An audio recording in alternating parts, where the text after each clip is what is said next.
মুকুল রায়ের বিধায়ক পদ খারিজ। হাইকোর্টের রায়ে মুকুল রায়ের বিধায়ক পদ খারিজ। দলত্যাগ বিরোধী আইনে বিধায়ক পদ খারিজ। অর্ণব রয়েছে সঙ্গে, আরো জানাবে অর্ণব। দেখো, সম্প্রতি আমাদের দেশের ইতিহাসে একটা নজির তৈরি হলো আজ বৃহস্পতিবার কলকাতা হাইকোর্টে বিচারপতি দেবাংশু বসাক এবং বিচারপতি সাব্বার রশিদির ডিভিশন বেঞ্চে। এবং এখনো পর্যন্ত কোনো কলকাতা হাইকোর্টে বা জুডিশিয়ারি যে চিত্র, সেখানে অ্যান্টি ডিফেকশন ল বা দল বিরোধী যে আইন, সেই আইনের প্রয়োগ করে কোনো আদালত কোনো বিধায়কের জনপ্রতিনিধি সেই জনপ্রতিনিধিত্ব বা বিধায়ক পদ সেটা খারিজ করছে, যেটা প্রথম ঘটল বৃহস্পতিবার আজ কলকাতা হাইকোর্ট থেকে। মুকুল রায় কৃষ্ণনগর উত্তরের বিধায়ক। মুকুল রায় তিনি বিজেপি ছেড়ে তৃণমূলে গিয়েছেন, তাই তিনি দল বিরোধী কাজ করেছেন। তার বিধায়ক পদ খারিজ চেয়ে বিধানসভার বিরোধী দলনেতা শুভেন্দু অধিকারী অভিযোগ আনেন এবং স্পিকার বিধানসভার অধ্যক্ষকে পদক্ষেপের আবেদন করেন। বিধানসভার স্পিকার একবার না দুবার 2021 সাল থেকে যে মামলা চলছিল 5 বছর পর তার রায় ঘোষণা হলো। বিধানসভার স্পিকারের কাছে দুবার বিষয়টি যায়। দুবারই বিবেচনার পর স্পিকার তার যে নথি তথ্য সবকিছু দেখে জানান যে না, কোনো দল বিরোধী কাজ করেননি মুকুল রায়, তাই তার বিধায়ক পদ খারিজ করছে না বিধানসভার অধ্যক্ষ, কারণ এই অ্যান্টি ডিফেকশন লয় তিনি সিদ্ধান্ত নেওয়ার অধিকারী। সেই মামলাটি শেষমেশ আজ রায় ঘোষণা করে বিচারপতি দেবাংশু বসাকের ডিভিশন জানালো যে শুভেন্দু অধিকারী এবং কল্যাণীর বিজেপি বিধায়ক অম্বিকা রায়ের করা দুটি রিট পিটিশনে তিনি অ্যালাউ করছেন। তাতে এই অ্যালাউয়ের অর্থ হলো, এক, বিধায়ক পদ মুকুল রায়ের তা খারিজ হয়ে গেল। দ্বিতীয়, দেশের ইতিহাসে প্রথম নজির তৈরি হলো কলকাতা হাইকোর্ট থেকে, যেখানে কোনো জনপ্রতিনিধিত্ব আইনে যিনি একজন বিধায়ক হচ্ছেন, এইরকম বিধায়ক পদ দেশের ইতিহাসে কোনো হাইকোর্ট এই প্রথমবার খারিজ করলো, অর্থাৎ অ্যান্টি ডিফেকশন লয়ের তার প্রয়োগ করলো কলকাতা হাইকোর্ট।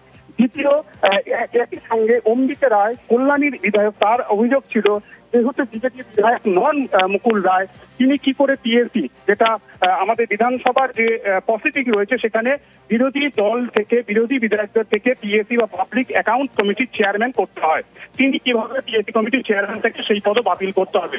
এক্ষেত্রে অম্বিকা রায়ের আবেদনটিও মঞ্জুর করেছে, সেটাকেও মঞ্জুর করেছে ডিভিশন বেঞ্চ। এর অর্থ পিএসি চেয়ারম্যান হিসেবে মুকুল রায় যে কাজ করেছেন, তার যে নিয়োগ হয়েছিল এবং অভিযোগ জানানোর পরও যে পদক্ষেপ হয়নি, সেটিও বেআইনি ছিল, ত্রুটিযুক্ত ছিল, সেটাও রায়ের মাধ্যমে স্পষ্ট হলো।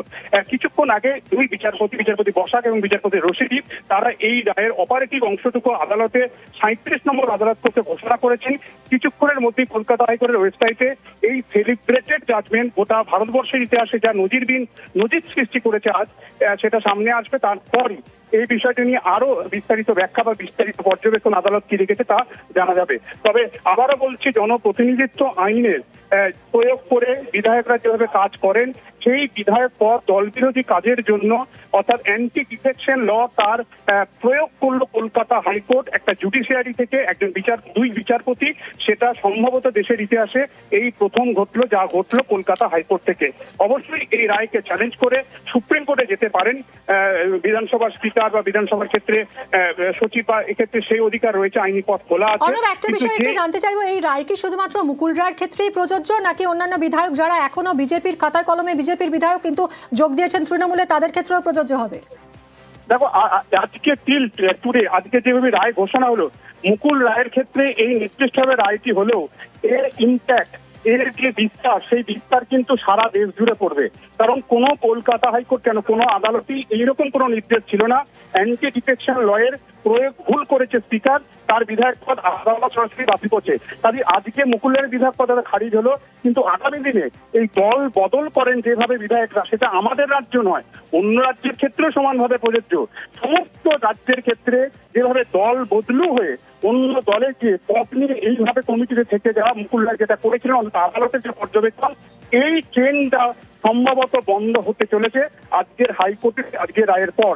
আমি আবারও বলছি, এই রায়কে চ্যালেঞ্জ করে সুপ্রিম কোর্টে যেতে পারেন বিধানসভার স্পিকার বা বিধানসভার যে পরিচালনা কমিটি বা বিধানসভার যে কমিটি রয়েছে, তবে সেটা সুপ্রিম কোর্ট ফাইনাল ডিসাইড সেক্ষেত্রে করতে পারে। কিন্তু আজকে হাইকোর্টের রায় পর্যন্ত কিন্তু শুভেন্দু অধিকারী এবং কল্যাণীর এমএলএ অম্বিকা রায় তাদের জয় হলো এবং মুকুল রায়ের বিধায়ক পদ খারিজ হলো। একই সঙ্গে মুকুল রায়কে বিরোধী বিধায়ক অর্থাৎ বিজেপি বিধায়ক হিসেবে তাকে পিএসি বা পাবলিক অ্যাকাউন্টস কমিটির চেয়ারম্যান করা হয়েছিল, সেই চেয়ারম্যান পদ সেটাও ত্রুটিযুক্ত ছিল, সেটাও বাতিল হলো অম্বিকা রায় করা মামলায়। কাজেই মুকুল রায়ের ক্ষেত্রে আজকে রায়টা নির্ভর হলো এই যে জুডিশিয়াল যে ডেকোরাম বলি আমরা বা জুডিশিয়াল কোরাম বলি আমরা, এক্ষেত্রে কিন্তু তার এফেক্টটা দেশ জুড়ে পড়বে তা বলার অপেক্ষা। অনেক ধন্যবাদ অর্ণব।